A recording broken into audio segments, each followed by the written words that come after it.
So hopefully I'm going to make this video a little bit shorter, but I wanted to talk about a really cool amino acid called glycine that I've been quite deliberate about getting more in my diet. And you'll see here I've made some beef tendon, which is actually rather delicious, and it's very high in collagen and therefore very high in glycine. And I'm going to talk about why glycine can actually help our metabolism. So if you look back at some of my other videos, I'm going to try and do it briefer in this one so you don't have to listen to too much again. But essentially what's happening with our metabolism is we bring fuels into our cells.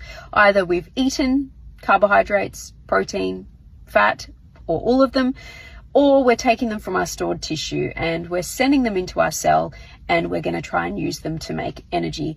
And what happens is they go through different phases. So if it's carbohydrates, they'll go through glycolysis. If it's amino acids, fats, they tend to go straight into the Krebs cycle. And essentially what we're doing really here is we're converting them into acetyl-CoA, and then we're taking their electrons and sending them into the electron transport chain, where we will complete the energy making process. But what's really interesting is eventually after a meal, or when your body has basically got enough energy, we don't need any more. And so the cell will switch from making energy to going, okay, any excess we're just going to store. And so what will happen is once we get to that point, and there's a lot going on to decide what is going on there, and if you're interested in that, please go back to my other videos, but it all seems to come down mainly to our abundance of NAD+, but that is in another video. So essentially what's happening is once our cell gets to the point where it has enough, it doesn't need to make any more energy, and we need to just store the rest, is those acetyl groups. Remember how I said all of the different fuel types that we're bringing into the cell will eventually get converted into acetyl-CoA. And so if they are still streaming into the cell and the cell says, no, we've made enough energy, those acetyl groups will start building up. What's fascinating about acetyl groups though is that generally in the body, not in every single situation, but generally in the body, they play a role in binding onto things and slowing them down or stopping them. And so essentially if they start building up in the Krebs cycle, they'll jump onto the enzymes of the Krebs cycle, making it go, and they'll basically say, stop, slow down. They'll then be able to click together, and this is where we start making new tissues, new fat, for example.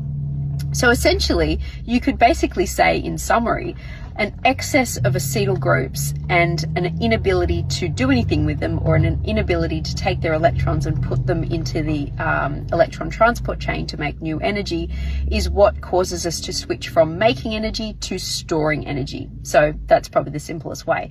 So what we want to do if we are trying to lose fat is we don't want a buildup of acetyl groups all the time. We want to keep that energy making process going longer than running out of places to put those electrons and having a buildup of acetyl-CoA. Okay, so here's the point. This is where the rubber meets the road. So what's interesting about glycine is it can actually accept those acetyl groups. And actually it's interesting because glycine can bind onto these acetyl groups, and actually we can just pee them out.